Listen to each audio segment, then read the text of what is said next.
Okay. Now, as far as public information is concerned, where are we in making people aware of the dangers? Because, some senators, I have to hold my mouth right now because I am really upset that some people are claiming that this is a better alternative.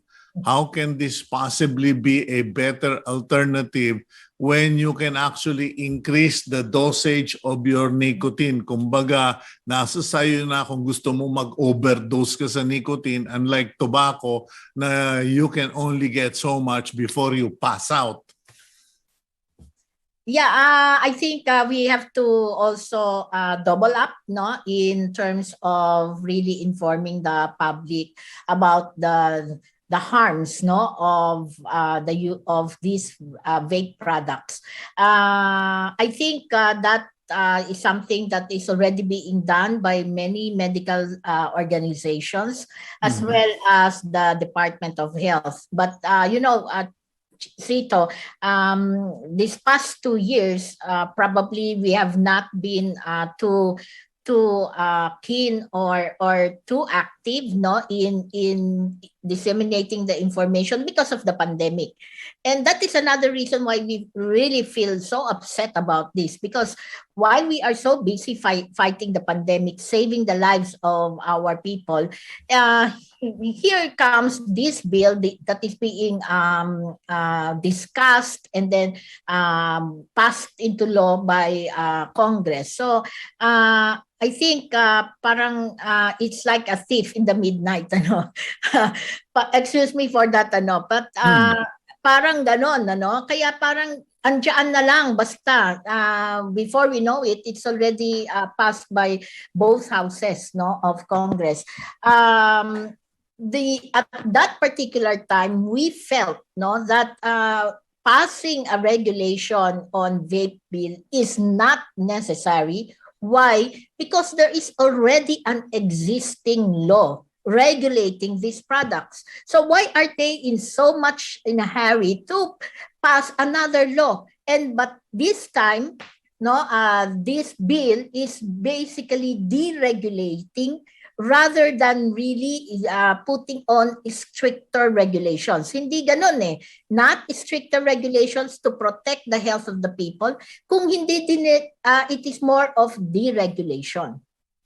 Okay, so as far as the authors and supporters of the vape bill are concerned, did you check who they are? Because I have been picking out their names, and 2 out of 3 are vapers or use vapes. And sabi ko, parang binoto mo yung addict, pagkatapos yung addict naglabas ng batas para illegalize yung illegal drugs.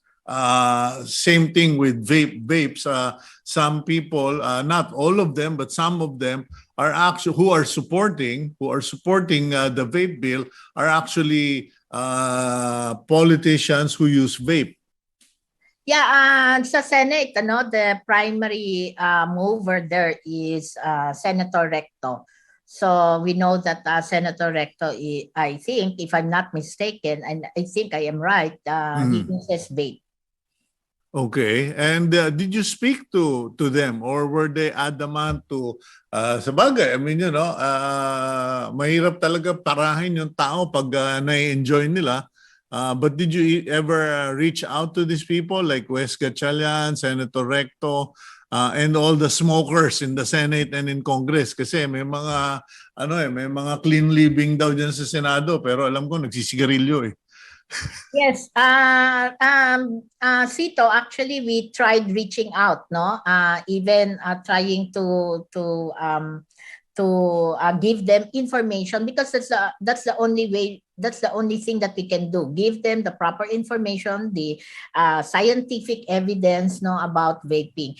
Unfortunately, because of the pandemic, we cannot really have a face-to-face meeting with them. So we try to get them into an audience using the virtual platform. But there were only a few who who attended that meeting or that gathering, no? So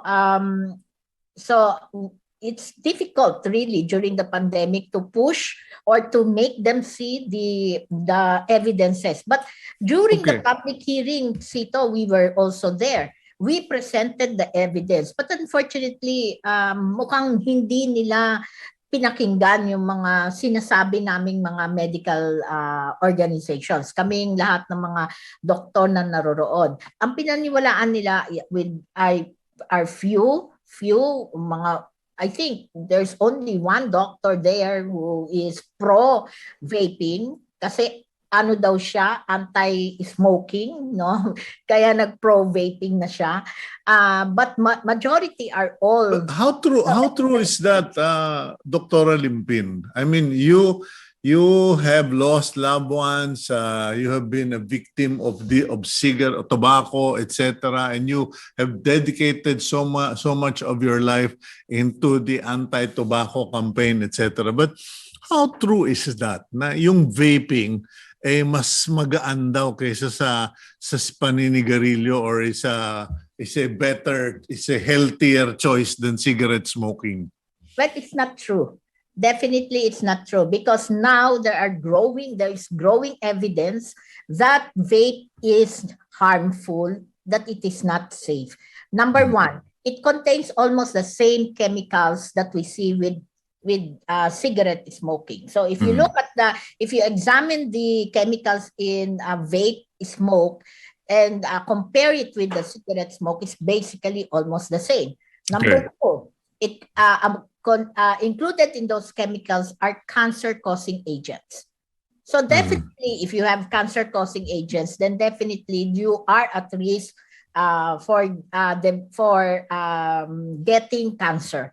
Okay, I think the evidence that they presented is that there is a lower concentration of the chemicals. But Sito, lower concentration doesn't necessarily mean less harm.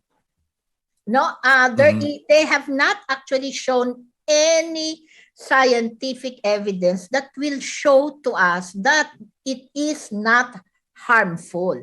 So there definitely, according to many scientific data right now, even just a single exposure to vape smoke, it can already increase the airway resistance, no?